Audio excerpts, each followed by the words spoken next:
I'm motivated by fear. Fear of fear. I hate being scared to do something. It's very simple. This is what I believe, and I'm willing to die for it. Yeah. Period.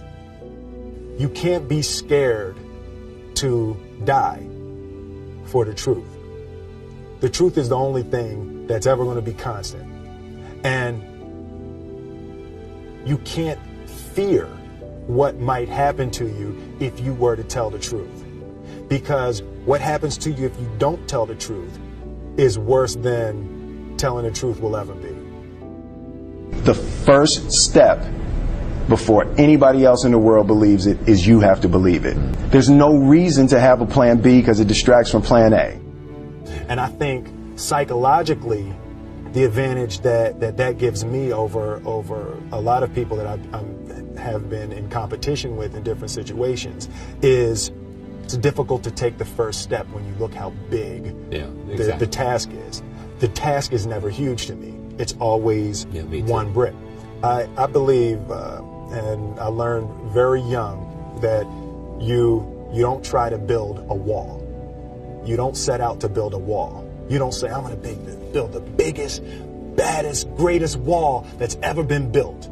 You don't start there. You say, I'm going to lay this brick as perfectly as a brick can be laid. There will not be one brick on the face of the earth that's going to be laid better than this brick that I'm going to lay in this next 10 minutes.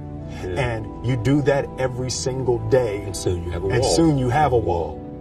I've never really viewed myself as particularly talented. Where I excel is ridiculous, sickening work ethic. You know, while the other guy's sleeping, I'm working. While the other guy's eating, I'm working. The separation of talent and skill is one of the greatest misunderstood concepts for people who are trying to excel, who have dreams that want to do things. Talent you have naturally. Skill is only developed by hours and hours and hours of beating on your craft. I always knew that I could work hard enough. There wasn't an issue with discipline, or there wasn't an issue with the ability to sacrifice or the willingness to sacrifice. There's no easy way around it. No matter how talented you are, your talent is going to fail you if you're not skilled. Mm-hmm. You know, if you don't study, if you don't work really hard and dedicate yourself to being better every single day. Mm-hmm. This one year, my father had his shop, and he decided for whatever reason that he wanted a new wall on the front of his shop. So he tore down probably about 16 feet high and probably about 30 feet long. He just completely tore the wall down, and my brother and I had to dig a 6-foot hole. We for the foundation. For the foundation. Right. We would mix in the concrete by hand. A year and a half. We were building this wall for a year and a half. Every day after school, we would come and mixing concrete, putting it in the hole, doing it. And it was just myself and my little brother. And I remember standing back, looking at that wall, saying, there's going to be a hole here forever. A year and a half later, we laid the final brick.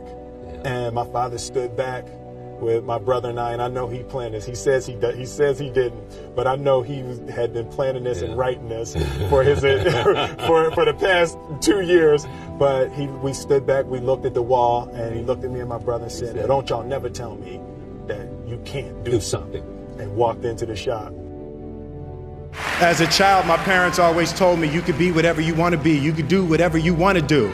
And you know, that office, that position, the highest office on the face of the earth, it was something I heard my parents saying it, but I didn't totally believe it. Yet I went out in the world and I carried myself and I held my head high and I stood there and I looked people in their eyes and I talked to people as if I was deserving of everything that this planet has to offer. I really want to say to children out there and to people who are watching, Confucius said one time, he who says he can and he who says he can't are both usually right.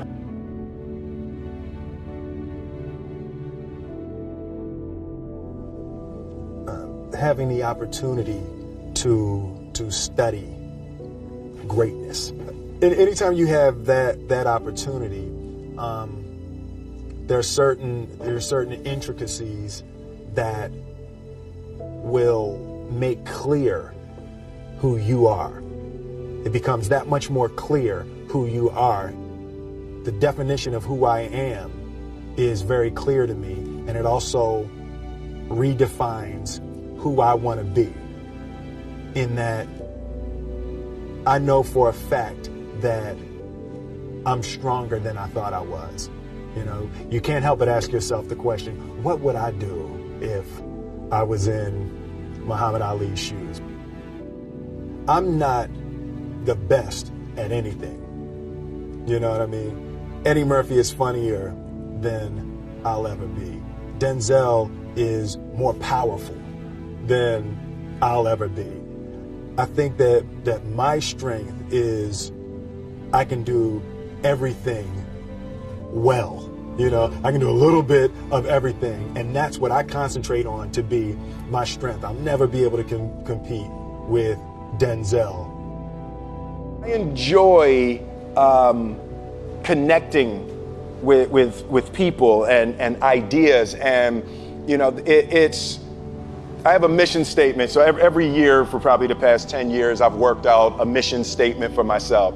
And for the last few years, the mission statement has stayed the same, and it's been improve lives, right? So when I go into something, I'm looking for how the quality of this piece could potentially improve lives. But it's all along the way. It's when you make the movie and how you're interacting with people in the process. And the concept of improving lives runs through the center of everything I do. And then I realized that the way to improve lives is to continually improve yourself, right? So with that, every morning when I get out of the bed, I haven't fixed everything in the world yet, so there's always something to do. I want my life, I want my work, my family, I want it to mean something. If you are not making someone else's life better, then you're wasting your time. You know, like your life will become better by making other lives better. A few months ago, I said that I believe that if I chose to, I could be the president of the United States. And I think as I've had a chance to intellectualize why I said that. Yeah. And I think that there's a certain